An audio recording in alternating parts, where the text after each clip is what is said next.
Hi hello ನಮಸ್ಕಾರ, welcome back to Agnes cooking YouTube channel. ಮನೆ ಪಕ್ಕದಲ್ಲಿ ಸ್ವಲ್ಪ ಜಾಗ ಖಾಲಿ ಇತ್ತು ಅಂತ ತರಕಾರಿ ಬೆಳೆಯೋಣ ಅಂತ ಯೋಚನೆ ಬಂತು. ಅದಕ್ಕೋಸ್ಕರ ಸ್ವಲ್ಪ ಜಾಗನ ಕ್ಲೀನ್ ಮಾಡಿಸ್ಕೊಂಡು ನಾನು ಒಂದು 2-3 ಮಂತ್ಸ್ ಹಿಂದೆ ಸ್ವಲ್ಪ ತರಕಾರಿ ಸೀಡ್ಸ್ನ ಹಾಕಿದ್ದೆ. ನೋಡಿ ಟೊಮೊಟೊನ ಎಷ್ಟು ಚೆನ್ನಾಗಿ ಬಂದೈತೆ ಅಂತ. ಡೈಲಿ ಆಲ್ರೆಡಿ ಯೂಸ್ ಮಾಡ್ತಾಯಿದ್ದೀನಿ ನಾನು ಟೊಮೊಟೊ ಹಣ್ಣು.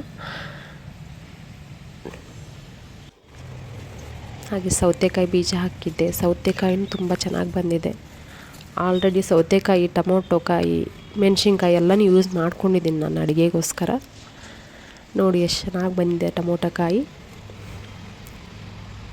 ನೀವು ಈ ಥರ ಮನೆ ಪಕ್ಕದಲ್ಲಿ ಏನಾದರೂ ಸ್ವಲ್ಪ ಜಾಗ ಖಾಲಿ ಇದ್ದರೆ ಕ್ಲೀನ್ ಮಾಡ್ಕೊಂಡು ಈ ಥರ ಎಲ್ಲ ಸೀಡ್ಸ್ ಹಾಕಿ. ನೋಡಿ ಮೆಣಸಿನ್ಕಾಯಿ ಎಷ್ಟು ಚೆನ್ನಾಗಿ ಬಂದಿದೆ. ಸ್ವಲ್ಪ ಮೆಣಸಿನ್ಕಾಯಿ ಗಿಡನೂ ಸ್ವಲ್ಪ ಹಾಳಾಗಿತ್ತು. ನಮ್ಮ ಮನೆಯವರು ಔಷಧಿ ಹೊಡೆದಿದ್ದಾರೆ. ಇವಾಗ ಸ್ವಲ್ಪ ಪರವಾಗಿಲ್ಲ, ಮೆಣಸಿನ್ಕಾಯಿ ಬಿಡ್ತಿದೆ ಆಲ್ರೆಡಿ. ಟೊಮೊಟೊ ಕಾಯಿ, ಆಮೇಲೆ ಅವರೆಕಾಳು ಬೀಜ ಹಾಕಿದ್ದೆ. ಇದು ನೋಡಿ ಚಿಕ್ಕ ಟೊಮೊಟೊ, ಜವಾರಿ ಟೊಮೊಟೊ ಅಂತಾರೆ ನಮ್ಮ ಸೈಡ್.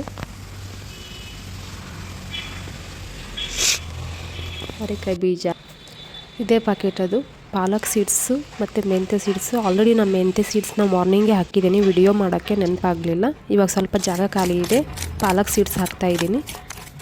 ನೋಡಿ ಸ್ವಲ್ಪ ಜಾಗನ ಈ ಥರ ಕೊಚ್ಕೊಂಡು ಪಾಲಕ್ ಸೀಡ್ಸ್ನ ಹಾಕಬೇಕು. ಹಾಕಿ ಲೈನ್ ಆಗಿ ಕೊಚ್ಕೋಬೇಕು. ಮಣ್ಣು ಲೈನ್ ಕೊಚ್ಕೊಂಡು ಇದೇ ಥರ ಲೈನ್ ಆಗಿ ಸೀಡ್ಸ್ ಹಾಕ್ಕೊಂಡು ಸ್ವಲ್ಪ ಮೇಲೆ ಮಣ್ಣು ಹಾಕಿದರೆ ಆಯಿತು.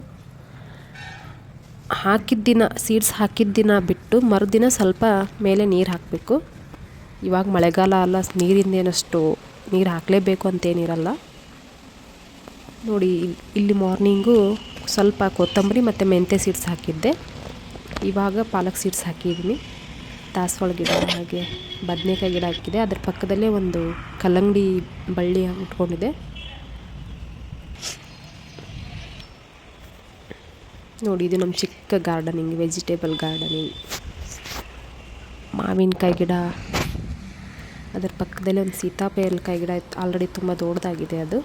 ನಮ್ಮ ವೀಡಿಯೋಸ್ ನಿಮಗೆ ಇಷ್ಟ ಆಗ್ತಾಯಿದ್ರೆ ಪ್ಲೀಸ್ ಲೈಕ್ ಮಾಡಿ, ಶೇರ್ ಮಾಡಿ, ಕಮೆಂಟ್ ಮಾಡಿ. Thank you.